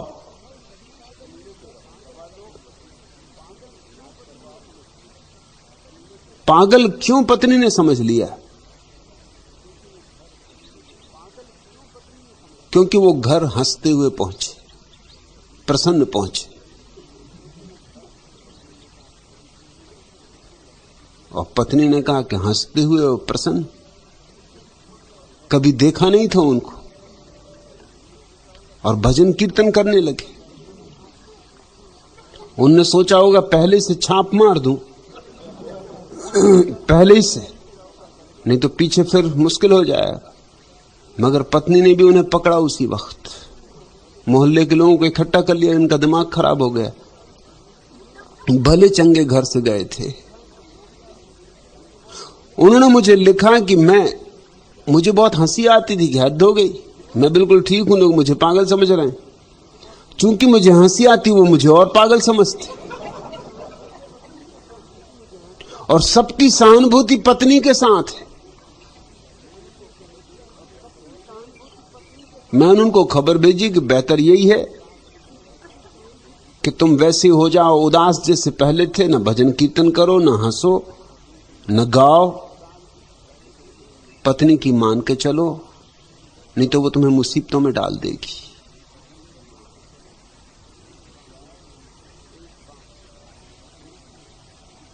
एक बात ख्याल में रखना, पुरुष ने स्त्री पर कब्जा करने की कोशिश की है सदियों में, और एक तरह से पुरुष ने बहुत कब्जा स्त्री पर कर भी लिया। उसके हाथ से सारी आर्थिक स्वतंत्रता छीन ली, सामाजिक स्वतंत्रता छीन ली, जीवन में गति करने के दृष्टि से उसे बिल्कुल पंगु कर दिया। उसके पैरों में जंजीरें डाल दी, नाम उनको अच्छे अच्छे दिए, आभूषणों के नाम दिए, उसके जीवन को बिल्कुल घर में बंद कर दिया। और स्वतंत्रता मनुष्य के जीवन की बड़ी अनिवार्यता है। पुरुष ने स्त्री को सब तरह से परतंत्र कर दिया, इसका बदला स्त्री न ले, ये असंभव है। तुमने सब तरह से उसे परतंत्र कर दिया, इसका इकट्ठा बदला वो तुमसे लेती। बाहर के जगत में तो उसकी कोई गति नहीं है, लेकिन घर के जगत में वो तुम्हें पूरी तरह दबा देती। इस तरह का पुरुष खोजना ही मुश्किल है जो अपनी पत्नी से न डरता हो। डरना ही पड़ेगा, क्योंकि तुमने उसे बहुत डराया। ख्याल रखो, जीवन का नियम, जब तुम किसी को डराओगे तुम्हें डरना पड़ेगा, और जब तुम किसी को गुलाम बनाओगे तो तुम्हें गुलाम बनना पड़ेगा। अगर स्वतंत्र रहना है तो दूसरे को स्वतंत्र करो। अगर तुम चाहते हो कि तुम मुक्त रहो तो किसी को बंधन में मत बांधो।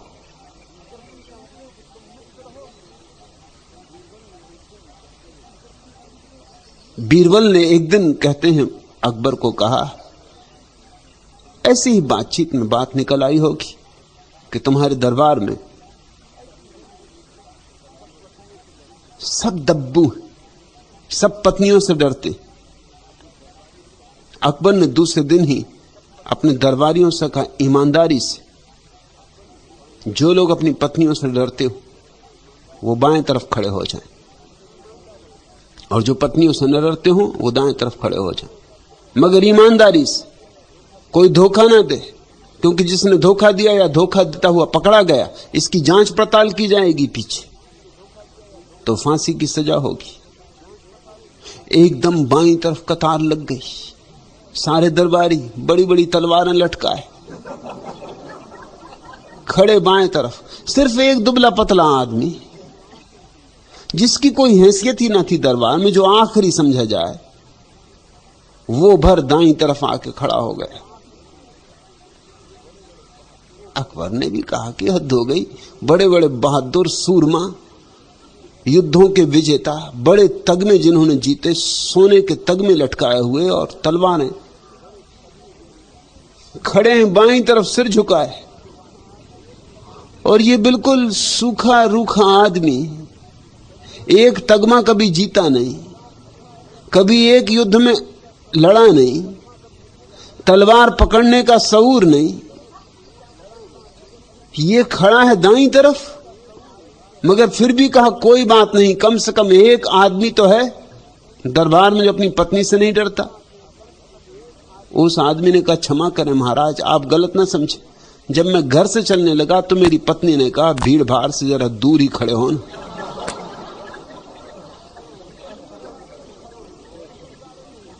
इसलिए मैं इस तरफ खड़ा हूं, और कोई कारण नहीं। कहीं उस दुष्ट को पता चल जाए कि भीड़भाड़ में खड़ा हुआ तो रात ही मुसीबत। मैंने एक और कहानी सुनी, किसी और सम्राट के दरबार में यही बात चली। सदियों पुरानी है ये बात, क्योंकि आदमी और स्त्री का संबंध सदियों सदियों में विचारा गया और अब तक रुग्ण है, अब तक भी स्वस्थ नहीं हो पाया। पूछने पे पता चला कि सारे दरबारी अपनी पत्नियों से डरते। तो उसने अपने बड़े मंत्री को कहा कि तू 2 घोड़े लेके जा, एक काला और एक सफेद, हमारे पास जो श्रेष्ठतम घोड़े, और सारे राज्य में घूम, और जो व्यक्ति भी पत्नी से न डरता हो, वो जो भी घोड़ा पसंद करे उसको दे देना भेंट मेरी तरफ से। उन दोनों घोड़ा बड़ी शानदार चीज थी, और सम्राट के पास सचमुच ही कीमती घोड़े थे। वो आदमी लेके चला, हजारों लोगों से पूछा, लेकिन उन्होंने कहा, भाई घोड़ा लेने का तो बहुत दिल होता है, मगर झूठ बोलना ठीक नहीं है, और सम्राट से झूठ बोलना क्या उचित। फिर बात पकड़ गई पीछे तो झंझट होगी, हम तो डरते। थका जाता था वजीर कि एक दिन एक ठेठ जंगली स्थान में, जहां 2-4 झोपड़े थे, एक आदमी बैठा हुआ अपने शरीर पे मालिश कर रहा है। बड़ी बड़ी उसकी मसल, बड़े पंजे हैं उसके, होगा कम से कम 7 फीट ऊंचा, कि अगर शेर से भी जूझ जाए तो शेर को पछाड़ दे, ऐसा उसका बल है।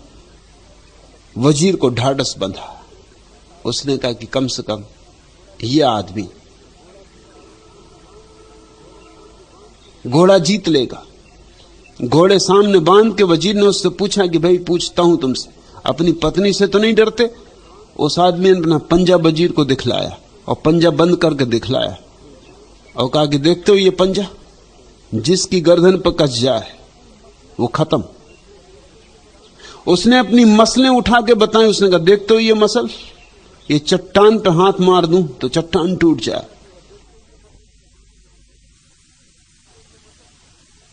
वजीर ने कहा तो फिर ठीक, तेरी पत्नी कहां? तो पत्नी पास ही बैठी हुई अनाज बीन गई थी। एक दुबली पतली औरत, बिल्कुल दुबली पतली औरत, कि ये आदमी तो उसको मरोड़ के फेंक दे तो उसका कहीं पता ही ना चले। कहा वो है मेरी पत्नी। तो वजीर ने कहा कि ठीक है, तो तुम घोड़ा चुन लो। सम्राट ने कहा है कि जो भी अपनी पत्नी से न डरता हो वो घोड़ा चुन ले, सफेद या काला, कौन सा घोड़ा? उस आदमी ने कहा लल्लू की मां, कौन सा घोड़ा चुनूं, सफेद की काला? वजीर ने कहा कोई भी नहीं मिलेगा।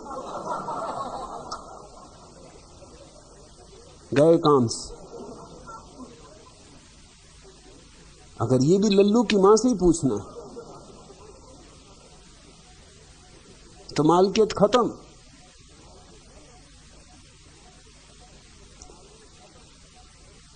पुरुष ने स्त्री की सारी स्वतंत्रता छीन ली और इसलिए स्त्री के पास अब कुछ नहीं बचा है स्वतंत्रता के नाम पर, और उसका प्रतिशोध स्त्री लेती है। इसलिए पुरुष को सब तरह से सता सकती, उसके सताने के ढंग स्त्री। पुरुष गुस्से में आ जाएगा तो स्त्री को मारेगा, स्त्री गुस्से में आ जाएगी तो अपना सिर पीटेगी। मगर तुम स्त्री को मारो तो अपना बचाव कर सकती है, और जब स्त्री अपना सिर पीट ले तो क्या बचाव करोगे तुम? उसके तुम्हें सताने के ढंग भी बहुत भिन्न है। वो रोएगी, दुखी होगी, पीड़ित होगी, और तुम्हें इस हालत में पैदा कर देगी कि तुम्हें लगने लगे कि तुम अपराधी हो। मगर इसके भीतर सदियों पुरानी एक भ्रांत धारणा काम कर रही है कि स्त्री पुरुष मित्र नहीं हो सकते। अब तक हमने स्त्री को स्वतंत्रता नहीं दी, और जब तक स्वतंत्रता नहीं है स्त्री को, तब तक पुरुष भी स्वतंत्र नहीं हो सकता। संन्यास तुम लेना चाहते हो, शुभ भाव तुम्हारे मन में उठा, लेकिन जल्दी ना करो, जल्दी की कोई जरूरत नहीं। मेरा अपना अनुभव यह है कि अगर पत्नी और पति दोनों साथ साथ संन्यास लें तो गहराई बहुत बढ़ती है, क्योंकि दोनों एक दूसरे के सहयोगी हो जाते, दोनों का तालमेल गहन बैठ जाता है, दोनों बाधा नहीं बनते, एक दूसरे के लिए सीढ़ी बन जाते, एक दूसरे को हाथ का सहारा देते। अगर दो में से एक भी संन्यास ले ले तो दूसरा बाधा डालने की कोशिश करता है, दूसरा हर तरह से अड़चन खड़ी करता है। और संन्यास तो वैसे ही कठिन साधना है संसार में रहकर, फिर अगर बाधाएं पैदा की जाएं और घर में ही बाधाएं पैदा की जाएं तो मुश्किल हो जाएगा ध्यान में उतरना, मुश्किल हो जाएगा चैतन्य को जगाना। छोटी छोटी बातें, छोटा छोटा उपद्रव 24 घंटे घेरे रहेगा। इसलिए मेरी सलाह है, पत्नी को भी लाओ, उसे भी मुझे सुनने दो, उसे भी सत्संग में डूबने दो। सन्यास की बात है भी मत उठाओ, जरा ठहरो। हर चीज अपने समय पर शुभ है।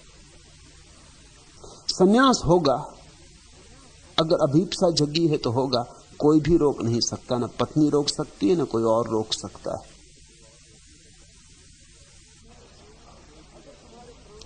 अगर तुम्हारे प्राणों में गीत बज गया है तो घटना घटेगी, जो भीतर है वो बाहर भी घटेगा, लेकिन बाहर की बहुत जल्दी मत करना।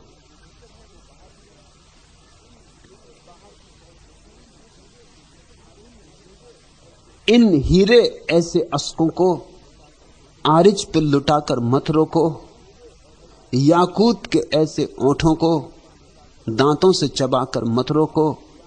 एक बात है जो रह जाएगी, यह वक्त कहां फिर पाऊंगा, उस पार मुझे जाने भी दो, रोको न मुझे मैं जाऊंगा। खूंखार निगाहों के डर से लब तक न हिले यह क्या मानी, तकदीर की भोली बातों को हम सुनते रहें यह क्या मानी। सदियों के भयानक माजी की इन कंदीलों को बुझाऊंगा, उस पार मुझे जाने भी दो, रोको न मुझे मैं जाऊंगा। कब तक यह अमामा कुफ्रुद्दीन के ढोंग रचाए जाएगा, कब तक यह पुजारी दुनिया को उंगली पर नचाए जाएगा। इन झगड़ों से जो पाक रहे वह बस्ती एक बसाऊंगा, उस पार मुझे जाने भी दो, रोको न मुझे मैं जाऊंगा। ऐसा भी जमाना आएगा जब हम दोनों मिल जाएंगे, हर मंजर कैफ आगी होगा, हर कैफ पे हम लहराएंगे, दुनिया ही निराली पाओगी। जिस वक्त मैं वापस आऊंगा उस पार मुझे जाने भी दो, रोको न मुझे मैं जाऊंगा। जाना है उस पार यानी भीतर, उस पार यानी अंतरतम में जाना है उस पार, और कोई रुकावट से रुकना नहीं, मगर एक कुशलता चाहिए, एक कला चाहिए। सन्यास बड़ी से बड़ी कला है। और जब तुम परिवार में हो, पत्नी है, बच्चे हैं, मां है, पिता है, धीरे धीरे सबको राजी करो, उनके राजीपन से जाओ, भीतर तो जाना शुरू कर दो, ध्यान में तो उतरने लगो,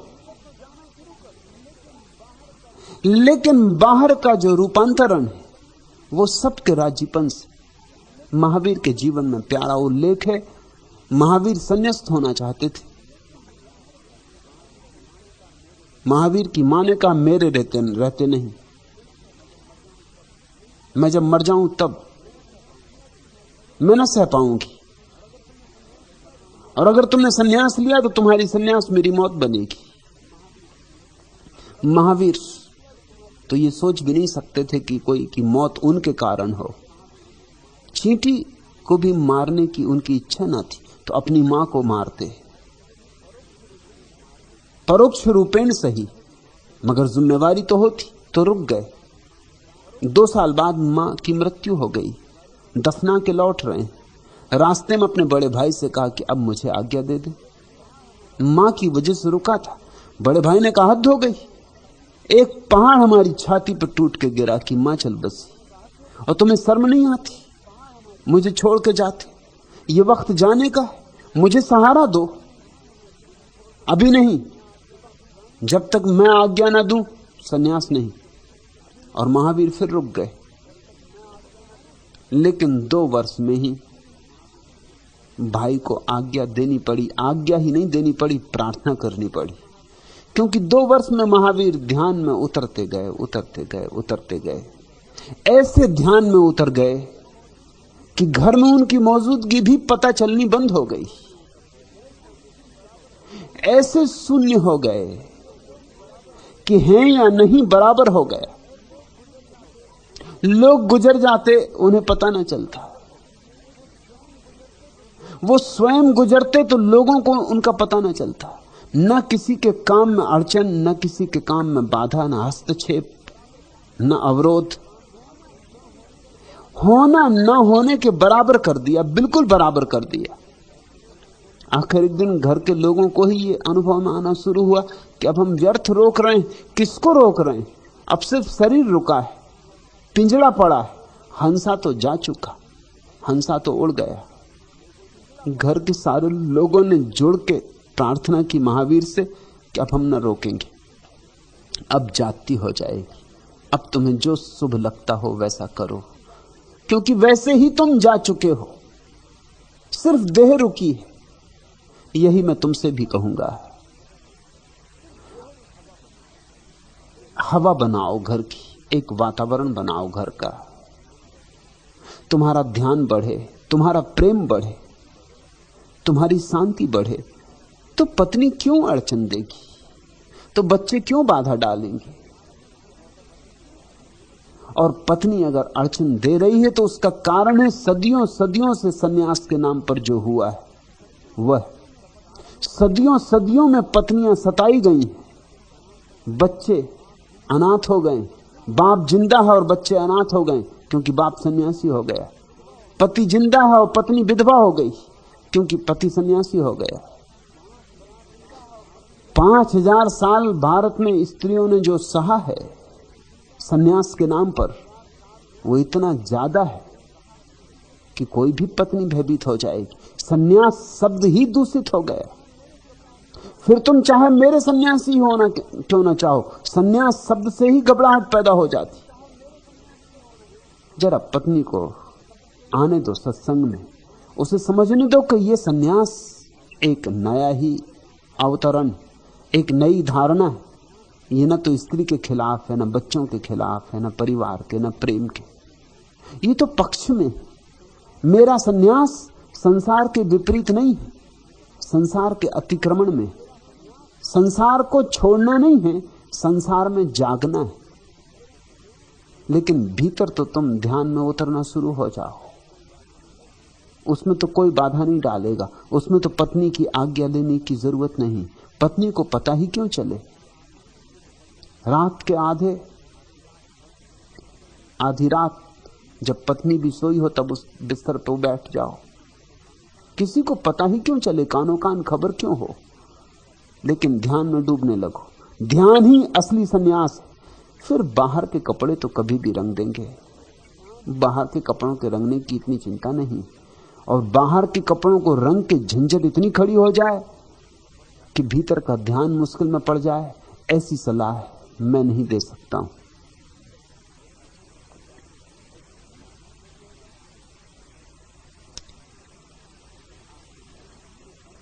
आखिरी सवाल।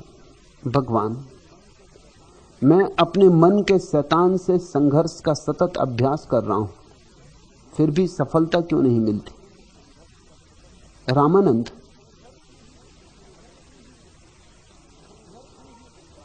संघर्ष में ही विफलता है, संघर्ष में सफलता संभव नहीं। संघर्ष गलत प्रारंभ, समझ चाहिए, संघर्ष नहीं। जिससे तुम लड़ोगे उसको तुम बल दोगे, क्योंकि जिससे तुम लड़ रहे हो वो तुम्हारा ही अंग है। मन से लड़ रहे हो, किससे लड़ रहे हो? मन तुम्हारी ही ऊर्जा है। क्रोध है, लोभ है, मोह है, काम है, ये तुम्हारी ही ऊर्जाएं। इनसे तुम लड़ोगे तो अपने बाएं हाथ को दाएं हाथ से लड़ा रहे हो, पागल हो। कौन जीतेगा, कौन हारेगा? न कभी जीत होगी, न कभी हार होगी।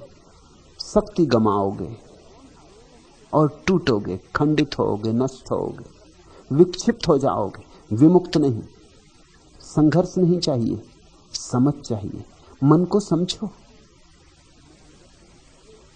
मन की प्रत्येक अभिव्यक्ति को समझो। क्रोध क्या है समझो, क्रोध की गहराई में उतरो, क्रोध की आधारशिला में उतरो, क्रोध की जड़ को पकड़ो। काम क्या है समझो। तुम्हें लड़ना सिखाया गया, समझना नहीं सिखाया गया। और जितना तुम लड़ोगे उतना ही तुम मुश्किल में पड़ोगे, क्योंकि जितना तुम लड़ोगे उतना ही तुम्हारा मन भी लड़ने में कुशल हो जाएगा।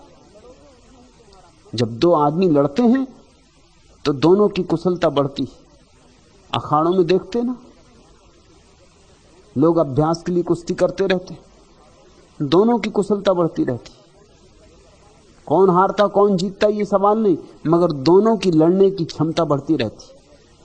तुम अगर मन से लड़ोगे तुम्हारी भी लड़ने की क्षमता बढ़ेगी, मन की भी लड़ने की क्षमता बढ़ेगी। दोनों बलशाली होते जाओगे, और जितने बलशाली होगे उतना ही संघर्ष ज्यादा, उतना ही शक्ति का अपव्यय ज्यादा। ऐसे नहीं चलेगा। मैं संघर्ष नहीं सिखाता, मेरा तो सारा सूत्र समझ का है। ध्यान करो मन पर, लड़ना क्या है? मन बुरा है ऐसा मान के क्यों बैठ गए? समझाया है पंडित पुरोहितों ने तो मान लिया। इसलिए तो चाहता हूं कि पंडित पुरोहितों से मुक्त हो जाओ।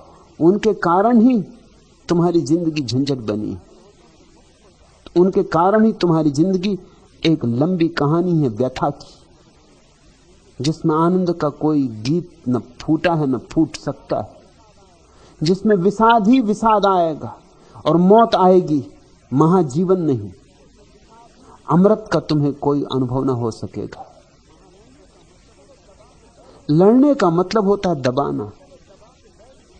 किसी तरह दबा के बैठ भी गए तो आज नहीं कल कभी तो छुट्टी लोगे। इसलिए तुम्हारे साधु संत छुट्टी नहीं ले सकते, 24 घंटे छाती पे चढ़े बैठे रहेंगे, अपनी ही छाती पे खुद ही चढ़े बैठे। थोड़ी देर को भी फुर्सत नहीं, हंस भी नहीं सकते, क्योंकि उतनी छुट्टी लेने में भी खतरा है। उतनी देर में वो जो दबाया है उभर के बाहर आ जाए। तुम्हारे साधु संत आंखें नीचे झुका के चलते, कोई सुंदर स्त्री रास्ते पर दिखाई ना पड़ जाए, ये मुक्ति हुई या बंधन हुआ? अगर सुंदर स्त्री के दिखाई पड़ने में इतनी घबराहट है, ये कौन सी जीत है? इस जीत की कितनी कीमत है? 2 कौड़ी भी मूल्य नहीं। अगर ऐसे आंख चुरा चुरा के चले तुम कि तुम्हारे भीतर सब रोग मौजूद हैं, हां, पर्दे की ओट कर दिए और रोग पर्दे की ओट में बलशाली हो जाते हैं, ख्याल रखना, क्योंकि वो भी अभ्यास कर रहे हैं, वो भी दंड बैठक लगा रहे हैं, वो भी तैयारी कर रहे हैं कि अब की बार हमला हो तो तुम्हें चारों खाने चित्त कर देना है। मैंने सुना है एक बार एक शिकारी, जो कि नया नया शिकारी हुआ था, शिकार के लिए जंगल गया। जैसा कि शिकार में होता है, वृक्ष पर मचान बनवाया गया। कुछ समय पश्चात शेर आया। शिकारी ने शेर को देखा और शेर ने शिकारी को। शिकारी नया था, शेर भी नया था, इसलिए स्वभावतः शिकारी का निशाना चूक गया और गोली शेर के ऊपर से निकल गई। इधर शेर ने भी शिकारी की तरफ छलांग मारी, मगर वह भी मचान से करीब 4-6 इंच नीचे रह गया। शिकारी ने उसकी गर्म सांसें और लाल लाल आंखें अपने बहुत निकट महसूस की। छलांग में असफल हो जाने पर शेर भाग गया। शिकारी अपनी असफलता पर बहुत दुखी था, अतः वह दूसरे दिन निशानेबाजी की प्रैक्टिस के लिए जंगल पहुंचा। वह जिस जगह प्रैक्टिस कर रहा था, उसने देखा पास ही झाड़ियों से बार बार किसी चीज की गिरने की आवाजें आ रही। उसने सोचा आखिर बात क्या है, देखना चाहिए। देखा तो आजकल वाला शेर झाड़ियों में ऊंची कूद की प्रैक्टिस कर रहा है। तुम अभ्यास करोगे मन से लड़ने का, मन भी अभ्यास करेगा तुमसे लड़ने का। जीत कभी होने वाली नहीं। संघर्ष से कभी कोई सफलता हाथ नहीं लगती। संघर्ष ही तुम्हारी असफलता का आधार है। समझ को पकड़ो, बोध को पकड़ो, ज्ञान का ध्यान का दिया जलाओ। मन के साथ पहले से ही पक्षपात मत कर लो कि बुरा है। परमात्मा ने हमें उसका उपयोग करना आना चाहिए। क्रोध का अगर कोई ठीक ठीक राज खोल ले तो करुणा प्रकट होती है, और काम वासना की ग्रंथि को जो खोलने में समर्थ हो जाता है, उसके जीवन में ब्रह्मचर्य का फूल लगता है। काम वासना ब्रह्मचर्य को छिपाए है, काम वासना बीज है, ब्रह्मचर्य फूल है। और क्रोध करुणा की खोल है। खोल गिर जाए, करुणा प्रकट हो। बीज को फेंक मत देना, और बीज से लड़ना नहीं, बीज को जमीन में बोना है। समझ की भूमि में बीज को बो, ज्ञान की धूप पड़ने दो, प्रेम को रखवाली करने दो, और जल्दी ही वह घड़ी आएगी कि तुम जिन हो सकोगे, तुम विजेता हो सकोगे। मैं तुम्हें जो सिखा रहा हूं वह बिना लड़े जीत की कला है। बिना लड़े विजय का शास्त्र है। आज इतना।